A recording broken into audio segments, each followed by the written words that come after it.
છીએ કે કોઈ એક હિસાબથી મેળવણી પત્રક આપણે શરૂ કરી છીએ અને અન્ય હિસાબ સાથે જ્યારે તમારું પત્રક પૂરું થાય ત્યારે નફો કે ખોટ છે એ સમકક્ષ આવવા જોઈએ, જે મેળવણી પત્રકનો મૂળભૂત સિદ્ધાંત છે. તમારી સમક્ષ એક રકમ હું રજૂ કરું છું, જેમાં પડતર પત્રકનો અને નફા નુકસાન ખાતાનો જે ખર્ચ અને આવકનો સિદ્ધાંત છે એ કેવી રીતે કામ કરે છે. મિત્રો, આ રકમ ધ્યાનથી જોશું. રકમમાં સૌ પ્રથમ આપણને નફા નુકસાન ખાતું આપેલું નથી, તો રકમને આધારે સૌ પ્રથમ આપણે નફા નુકસાન ખાતું બનાવવું પડશે. સીધી માલસામાન, સીધી મજૂરી, કારખાના શિરોપરી ખર્ચ, વહીવટી શિરોપરી ખર્ચ, વેચાણ વિતરણ શિરોપરી ખર્ચ, આ તમામ આપણે નફા નુકસાન ખાતે ઉધાર કરીએ છીએ. ત્યાર પછી માંડી વાળેલ પ્રાથમિક ખર્ચ છે, ઘાલખાત છે અને કાનૂની ખર્ચ છે. આ ત્રણ ખર્ચ નફા નુકસાન ખાતે 100% આપણે ઉધાર કરવા જ પડશે, કારણ કે આ ધંધાના ખર્ચ છે. અને નાણાકીય હિસાબનીશ આ ત્રણેય ખર્ચ નફા નુકસાન ખાતે ઉધાર પણ કરશે, પરંતુ આ ત્રણેય ખર્ચ પડતર પત્રક તૈયાર કરતી વખતે ધ્યાનમાં લેવાશે નહીં.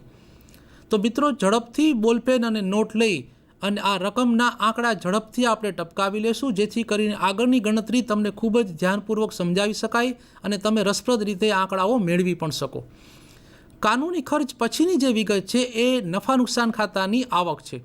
મિત્રો, નફા નુકસાન ખાતામાં મળેલ ડિવિડન્ડ ધ્યાનમાં લેવાય છે. કોઈ પણ આવક નફા નુકસાન ખાતાની ધંધાની આવક કહેવાય અને એ આપણે નફા નુકસાન ખાતે જમા બતાવવી પડે. પરંતુ પડતર પત્રકમાં પડતરના હિસાબની મળેલ ડિવિડન્ડને ધ્યાનમાં લેતા નથી. હા, વેચાણ એ ધંધાની આવક છે. આખર સ્ટોક એ પણ આપણે ધંધાનો વણવેચાયેલો માલ કહીએ છીએ. તો સમગ્ર રકમમાં તમે જે જોવો છો કોષ્ટકમાંથી, એમાંથી માલ સામગ્રીથી શરૂ કરી અને કાનૂની ખર્ચ સુધીના તમામ ખર્ચ નફા નુકસાન ખાતે ઉધાર થશે, જ્યારે મળેલ ડિવિડન્ડ, વેચાણ અને આખર સ્ટોક નફા નુકસાન ખાતે જમા થશે અને તફાવત આપણને પડતરનો નફો કે નુકસાન બતાવશે. મિત્રો, કોષ્ટકની નીચેની માહિતી છે એ ધ્યાનપૂર્વક જોશું, જે પડતરના હિસાબનીશ આપણને અલગથી આપે છે. આ તમામ આપણા અંદાજિત ખર્ચ છે, જ્યારે નફા નુકસાન ખાતામાં જે આપણે ખર્ચ બતાવશું એ બધા ખરેખર ખર્ચ હશે. માલસામાન અને મજૂરી તેની ખરેખર કિંમતે દર્શાવવામાં આવે છે. એટલે કે રકમમાં જે માલસામાન અને મજૂરી આપેલા છે અનુક્રમે 10 લાખ અને 2,50,000 એ પડતર પત્રકમાં પણ સમાન કિંમતે દર્શાવશું. જ્યારે કારખાના શિરોપરી ખર્ચ છે પ્રાથમિક પડતરના 20% લેખે ગણશું. એટલે કે માલસામાન અને મજૂરીનો આપણે ટોટલ રફલી કરીએ તો 12,50,000 થાય અને 12,50,000ના 20% લેખે પ્રાથમિક પડતરના 2,50,000 રૂપિયા કારખાના શિરોપરી ખર્ચ ગણી શકાય.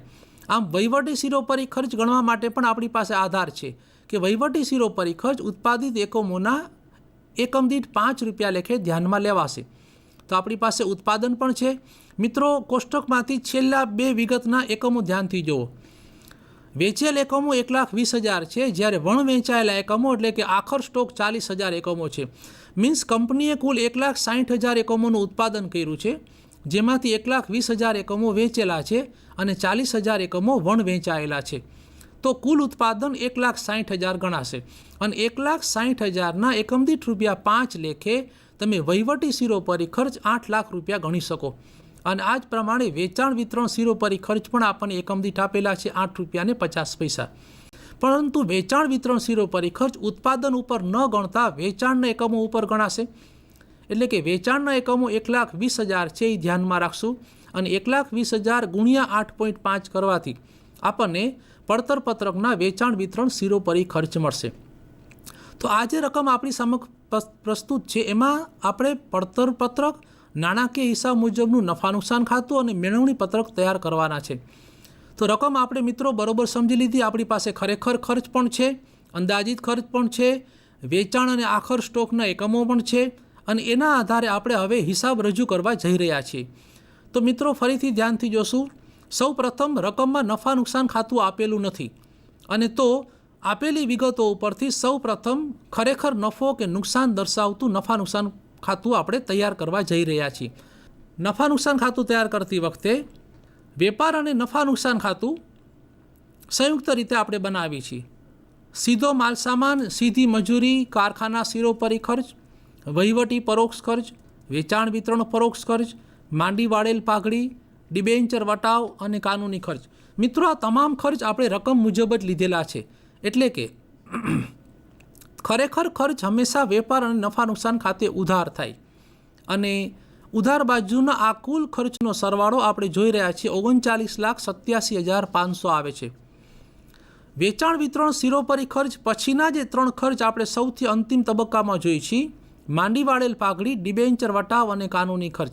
મિત્રો, આ 3 ખર્ચ એવા છે કે જે નફા નુકસાન ખાતામાં ધ્યાનમાં લેવાય છે, પરંતુ પડતરમાં ધ્યાનમાં લેવાતા નથી.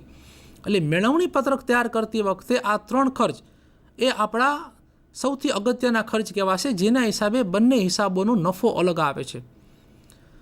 ખરેખર ખર્ચ પછી વેપાર અને નફા નુકસાન ખાતાની જમા બાજુ જોઈએ તો રકમમાં આપણને 1,20,000 એકમોનું વેચાણ 27,50,000માં થયેલું છે એવું દર્શાવવામાં આવેલું છે. નફા નુકસાન ખાતા મુજબ તૈયાર માલનો આખર સ્ટોક 3 લાખ રૂપિયા છે, જે 40,000 એકમોનું મૂલ્યાંકન બતાવે છે કે તૈયાર માલનો આખર સ્ટોક નફા નુકસાન ખાતા મુજબ 3 લાખ છે. ત્યાર પછી જમા બાજુ જે અંતિમ વિગત આપણે જોઈ રહ્યા છીએ એ આપણું મળેલ ડિવિડન્ડ છે, અને મળેલ ડિવિડન્ડ એ ધંધાની આવક કહેવાય. એટલા માટે આપણે 1,50,000 આવક તરીકે દર્શાવેલા છે. હવે મિત્રો જુઓ, ઉધાર બાજુ આપણો કુલ ખર્ચ થાય છે 39,87,500. જમા બાજુ મૂકતા તફાવતની રકમ આપણને મળે છે 7,87,500. 7,87,500 આવક કરતાં ખર્ચનો વધારો કહેવાય. એટલે કે ધંધાના હિસાબ નીસ મુજબ ચોખ્ખી ખોટ ₹87,87,500 થાય છે. આ રકમમાં ખર્ચ વધારે છે અને આવક ઓછી છે, માટે ધંધાનું પરિણામ નુકસાન બતાવે છે. રકમમાં આપણને નફા નુકસાન ખાતું આપેલું નહોતું, અને નફા નુકસાન ખાતું ન આપેલું હોવાને કારણે આપણે મિત્રો સૌ પ્રથમ વેપાર અને નફા નુકસાન ખાતું સંયુક્ત રીતે તૈયાર કરી નાણાકીય હિસાબો મુજબ ચોખ્ખી ખોટ મેળવી, જે 7,87,500 છે. મિત્રો, જ્યારે મેળવણી પત્રક તૈયાર કરશું ત્યારે આપણો અંતિમ જવાબ નફા નુકસાન ખાતાનો નફો કે ખોટ જ હોવો જોઈએ. એટલે કે 7,87,500થી તમારું મેળવણી પત્રક પૂર્ણ થવું જોઈએ. તો વેપાર અને નફા નુકસાન ખાતું આપણને સમજાઈ ગયું છે. ખરેખર તમામ ખર્ચ, પડતર પત્રકમાં ન દર્શાવવામાં આવતા ખર્ચ ઉધાર કર્યા, વેચાણ આખર સ્ટોક જમા કરશું, પડતર પત્રકમાં ન સમાવવામાં આવતી આવક એટલે કે મળેલ ડિવિડન્ડ પણ આપણે જમા કરશું, અને અંતે આપણે નફો કે ખોટ મેળવશું. ત્યારબાદ બીજા ક્રમે પડતર પત્રક તૈયાર કરશું. મિત્રો, હવે ખાસ ધ્યાનથી જોજો, આપણી સમક્ષ રકમ છે અને રકમ પ્રમાણે તમે પડતર પત્રક કેમ તૈયાર કરો છો એ ધ્યાનથી જોશો. માલસામાન અને મજૂરી તમે જોશો તો એ ખરેખર ખર્ચ મુજબ જ ધ્યાનમાં લેવાય છે, અને નફા નુકસાન ખાતું તૈયાર કરતી વખતે પણ આપણે સીધો માલસામાન અને સીધી મજૂરી આ જ કિંમતે દર્શાવેલા હતા. 10 લાખ રૂપિયા માલસામાન છે, 2,50,000 રૂપિયા સીધી મજૂરી છે. અને છેલ્લું જે કોલમ મિત્રો આપણે જોઈ રહ્યા છીએ એકમ દીઠનું કોલમ છે. ઉત્પાદન ફરીથી યાદ કરશું, 1,20,000 એકમોનું આપણું વેચાણ હતું અને 40,000 એકમોનો આપણો તૈયાર માલનો આખર સ્ટોક હતો. આમ ઉત્પાદન મેળવવા માટે વેચાણ પ્લસ આખર સ્ટોકના એકમોનો સરવાળો કરવાથી આપણને 1,60,000 એકમોનું ઉત્પાદન મળે છે. અને તમામ રકમની એકમ દીઠ મેળવવા માટે આ જ ઉત્પાદનના એકમો આપણે ધ્યાનમાં લેશું. તો 10 લાખ રકમ જે છે માલસામાનની, એની એકમ દીઠ આપણને મળી 6.2. આ જ પ્રમાણે સીધી મજૂરીની પણ એકમ દીઠ આપણને મળે છે 1.56 જેવી, અને માલસામાન મજૂરીનો સરવાળો કરવાથી આપણને કુલ પ્રાથમિક પડતર મળે છે 12,50,000. હવે 12,50,000 આપણી પ્રાથમિક પડતર છે, અને 12,50,000 ઉપરથી જ આપણે પડતર પત્રકના અંદાજિત ખર્ચમાંનો પહેલો ખર્ચ કારખાના પરોક્ષ ખર્ચ મેળવવાનો છે. કારખાના પરોક્ષ ખર્ચમાં રકમમાં સૂચના એવી આપેલી છે કે કારખાના પરોક્ષ ખર્ચ પ્રાથમિક પડતરના 20% અંદાજવામાં આવે છે. હવે મિત્રો, આપણી પાસે પ્રાથમિક પડતર છે 12,50,000, અને 12,50,000ના 20% લેખે કારખાના પરોક્ષ ખર્ચ 2,50,000 રૂપિયા થશે. 2,50,000 રૂપિયા જ્યારે આપણે પ્રાથમિક પડતરમાં ઉમેરશું ત્યારે આપણને પછીની પડતર એટલે કે કારખાના પડતર મળે છે. કારખાના પડતર રૂપિયા 15 લાખ થાય છે, અને એની પણ આપણે ફરીથી 1,60,000ના એકમો દ્વારા એકમ દીઠ મેળવીએ છીએ, જે 9.37 આવે છે. તો માલસામાન અને મજૂરીનો સરવાળો એટલે કે પ્રાથમિક પડતર. પ્રાથમિક પડતરમાં કારખાના પરોક્ષ ખર્ચ ઉમેરો છો એટલે કારખાના પડતર મળે છે, અને વહીવટી પરોક્ષ ખર્ચ કારખાના પડતરમાં ઉમેરાશે. મિત્રો, ફરીથી યાદ કરશું, રકમમાં આપણને સ્પષ્ટ સૂચના આપવામાં આવેલી હતી કે વહીવટી પરોક્ષ ખર્ચ છે એ ઉત્પાદનના એકમ દીઠ 5 રૂપિયા ગણાશે. હવે ઉત્પાદનના એકમો આપણી પાસે છે 1,60,000, જ્યારે વહીવટી પરોક્ષ ખર્ચ એકમ દીઠ આપણને આપેલા છે 5 રૂપિયા. અને તો વહીવટી પરોક્ષ ખર્ચની રકમ આપણને પડતરના હિસાબ મુજબ મળે છે 8 લાખ રૂપિયા. કારખાના પડતર આપણે પહેલાં જ મેળવેલી છે 15 લાખ રૂપિયા, પ્લસ વહીવટી પરોક્ષ ખર્ચ 8 લાખ રૂપિયા, અને એના આધારે ઓફિસ પડતર કે ઉત્પાદન પડતર આપણને મળે છે 23 લાખ રૂપિયા. મિત્રો, પડતર પત્રક અને નફા નુકસાન ખાતું તૈયાર કરતી વખતે ઓફિસ પડતર એ સૌથી અગત્યની બાબત છે, અને ઘણા બધા વિદ્યાર્થી મિત્રો ઓફિસ પડતરને બહુ અગત્યતા આપતા નથી, અને એ ગંભીર ભૂલનું પરિણામ મેળવણી પત્રક ઉપર આવે છે. મેં જ્યારે સૌ પ્રથમ આપને માહિતી આપી ત્યારે પણ એક વસ્તુ કીધેલી કે પડતર પત્રક અને નફા નુકસાન ખાતામાં તૈયાર માલ આખર સ્ટોકનું મૂલ્યાંકન અલગ અલગ પડતરે કરવામાં આવે છે. એટલે કે નફા નુકસાન ખાતામાં તૈયાર માલનો આખર સ્ટોક નફા નુકસાન ખાતાની એકમ દીઠ પડતરે ધ્યાનમાં લેવાય છે, જ્યારે પડતર પત્રકમાં તૈયાર માલનો આખર સ્ટોક ઓફિસ પડતરની એકમ દીઠ કિંમત દ્વારા ધ્યાનમાં લેવાય છે. હવે મિત્રો, ઓફિસ પડતરની સામે આપણે ધ્યાનથી જોશું અને એકમ દીઠનું કોલમ તમે જુઓ તો ઓફિસ પડતરની 23 લાખની એકમ દીઠ પડતર આવે છે 14.375, અને નફા નુકસાન ખાતામાં આપણી પાસે તૈયાર માલના આખર સ્ટોકના એકમો છે 40,000.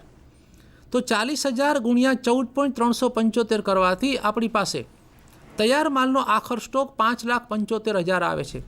આ તૈયાર માલનો આખર સ્ટોક પડતરના હિસાબ મુજબ છે, જે નાણાકીય હિસાબોથી અલગ પડે છે. તૈયાર માલનો આખર સ્ટોક ઓફિસ પડતરમાંથી બાદ કરવાથી આપણને મળે છે વેચેલ માલની ઉત્પાદન પડતર. એટલે કે ઓફિસ પડતર 23 લાખમાંથી 5,75,000 બાદ કરવાથી વેચેલ માલની ઉત્પાદન પડતર મળે છે 17,25,000. અને મિત્રો, ફરીથી એક વખત ધ્યાન રાખશું કે આખર સ્ટોકની એકમ દીઠ ક્યારેય મેળવવામાં આવતી નથી. જો તમારે દાખલો સાચો છે કે નહીં એ ચેક કરવું હોય તો વેચેલ માલની ઉત્પાદન પડતરને વેચાણના એકમો વડે તમે ભાગશો તો વેચેલ માલની ઉત્પાદન પડતર ભાગ્યા વેચાણના એકમો, એટલે કે તમારી ફરીથી એકમ દીઠ પડતર 14.375 આવવી જોઈએ. એટલે કે 17,25,000ને તમે 1,20,000થી ભાગશો તો 14,375 એકમ દીઠ મળી જશે. અને અંતમાં વેચાણ વિતરણ પરોક્ષ ખર્ચ આપણને એકમ દીઠ આપેલા છે, જે ઉત્પાદન ઉપર ન ગણાતા વેચાણ ઉપર ગણાશે. એટલે કે વેચાણના એકમો 1,20,000 છે. 1,20,000 ગુણ્યા 8.5 કરવાથી વેચાણ વિતરણ સિરોપરી ખર્ચ આપણને મળે છે. અને વેચાણ વિતરણ સિરોપરી ખર્ચ જે છે એ આપણે ઓફિસ પડતર પછી ફરીથી એક વખત ધ્યાનમાં લેવા પડશે.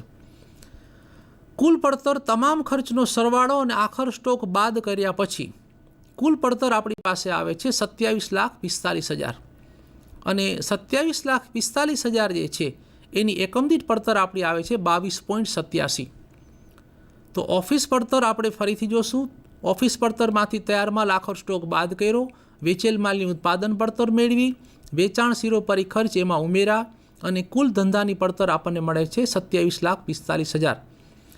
વેચાણ આપણે નફા નુકસાન ખાતા મુજબ જ લેશું, કારણ કે ધંધાનું વેચાણ હિસાબો અલગ હોઈ શકે, વેચાણ અલગ હોઈ શકે નહીં.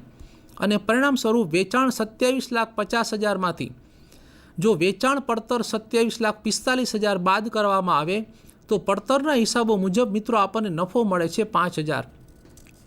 હવે આપને જો યાદ હોય તો નફા નુકસાન ખાતું જે આપણું હતું એ નફા નુકસાન ખાતામાં આપણું નુકસાન હતું 7,87,500, જ્યારે પડતર પત્રકના હિસાબ મુજબ આપણી પાસે નફો આવે છે ₹5,000. તો બંને હિસાબોમાં મિત્રો આપણે જોઈ શકીએ છીએ કે એક હિસાબની હિસાબ તૈયાર કરે છે એ નુકસાન બતાવે છે, જ્યારે પડતરના હિસાબની હિસાબ તૈયાર કરે છે ત્યારે એમાં નફો બતાવે છે. તો નફો કે ખોટ અલગ આવવાનું કારણ શું, અને એ કારણ જાણવા માટે અને કારણ સાબિત કરવા માટે જ મિત્રો આપણે મેળવણી પત્રક જોવું પડે. પડતર પત્રક પછીના ક્રમે આપણે મૂલ્યાંકન પત્રક તૈયાર કરશું. મૂલ્યાંકન પત્રક જે છે એ બંને હિસાબોમાં જે સિરોપરી ખર્ચ કે આખર સ્ટોક અલગ આવે છે એનો તફાવત બતાવે છે. તો 4 કોલમથી આપણે મૂલ્યાંકન પત્રક તૈયાર કરીએ છીએ, જેમાં સૌ પ્રથમ બંને હિસાબોમાં દર્શાવવામાં આવતા ત્રણેય સિરોપરી ખર્ચ છે. એટલે કે કારખાના પરોક્ષ ખર્ચ, વહીવટી પરોક્ષ ખર્ચ અને વેચાણ વિતરણ પરોક્ષ ખર્ચ, અને ત્યાર પછી તૈયાર માલ આખર સ્ટોક. હવે મિત્રો ધ્યાનમાં રાખશું, જે મૂલ્યાંકન પત્રક છે એ મૂલ્યાંકન પત્રકમાં પડતરને કેન્દ્રમાં રાખી અને તફાવત મેળવવામાં આવે છે। એટલે કે પડતર મુજબ કારખાના શિરોપરી ખર્ચ 2,50,000 છે અને નાણાકીય હિસાબ મુજબ આ જ કારખાના શિરોપરી ખર્ચ 9,50,000 છે। તો આપણે કેન્દ્ર સ્થાને પડતરને રાખશું કે પડતરમાં આની અસર શું છે। નફા નુકસાન ખાતા કરતાં પડતર પત્રકમાં કારખાના ખર્ચ વધારે છે કે ઓછા, અને એ તફાવત આપણે છેલ્લા કોલમમાં દર્શાવીએ છીએ। તો મિત્રો, પડતર પત્રકમાં કારખાના ખર્ચ નફા નુકસાન ખાતા કરતાં 7 લાખ ઓછા જોવા મળે છે, જેને આપણે કહીએ છીએ પડતર પત્રકમાં ઓછી વસૂલાત, અને એ આપણે નેગેટિવ વેલ્યુ કહીએ છીએ, -7 લાખ બતાવીએ છીએ। આ જ પ્રમાણે જો વહીવટી પરોક્ષ ખર્ચ પડતરને ધ્યાનમાં રાખીને સરખાવો તો વહીવટી પરોક્ષ ખર્ચ પડતર પત્રકમાં 8 લાખ છે, જ્યારે નાણાકીય હિસાબોમાં આ ખર્ચ 6,25,000 છે, અને પરિણામ સ્વરૂપ પડતર પત્રકમાં વહીવટી પરોક્ષ ખર્ચની વધુ વસૂલાત 1,75,000 છે। વેચાણ વિતરણ શિરોપરી ખર્ચ પડતરમાં 10,20,000 છે, અને નાણાકીય હિસાબોમાં જોયો તો 10,80,000 છે। આમ ફરીથી વેચાણ વિતરણ શિરોપરી ખર્ચ પડતર પત્રકમાં 60,000 ઓછા દર્શાવેલા છે। અને અંતમાં તૈયાર માલ આખર સ્ટોક જે પડતરમાં ઓફિસ પડતરે ગણેલો છે અને નાણાકીય હિસાબોમાં નફા નુકસાનની પડતરે ગણેલો છે, એમાં પડતરમાં તૈયાર માલ આખર સ્ટોકનું વધારે મૂલ્યાંકન થયેલું છે 2,75,000નું। તો મિત્રો, તમારી સમક્ષ જે પત્રક છે એમાં બે ખર્ચ એવા છે કે જે પડતરમાં ઓછા છે। વહીવટી ખર્ચ એકમાત્ર પડતર પત્રકમાં નફા નુકસાન ખાતા કરતાં વધારે જોવા મળે છે, અને ફરીથી તૈયાર માલ આખર સ્ટોક જે છે એ પડતરમાં વધુ મૂલ્યાંકન બતાવે છે। આ મૂલ્યાંકન પત્રકને આધારે આપણો દાખલાનો જવાબ સાબિત કરવા માટે અને મેળવણી પત્રક બનાવવા માટે આપણે મિત્રો હવે મેળવણી પત્રક તૈયાર કરીએ છીએ। મેળવણી પત્રક શું છે? કોઈ એક હિસાબથી, એટલે કે પડતરના હિસાબથી નફો કે ખોટ જે સૌ પ્રથમ આપણે મેળવેલા છે એ નફા કે ખોટને આધારે આપણે મેળવણી પત્રક શરૂ કરશું, અને અંતમાં મેળવણી પત્રકમાં એ સાબિત કરશું કે નફા નુકસાન ખાતામાં જે ખોટ 7,87,500 આવેલી છે એ મેળવણી પત્રકમાં મળે છે કે કેમ। તો મિત્રો, યાદ કરશું જરાક ફરીથી પડતર પત્રકનો નફો। પડતર પત્રકમાં આપણી પાસે નફો હતો ₹5,000, અને આ 5,000થી આપણું મેળવણી પત્રક શરૂ થાય છે। મેળવણી પત્રકમાં પડતરના નફામાં ઉમેરવાની જે વિગતો છે એ 3 વિગતો છે।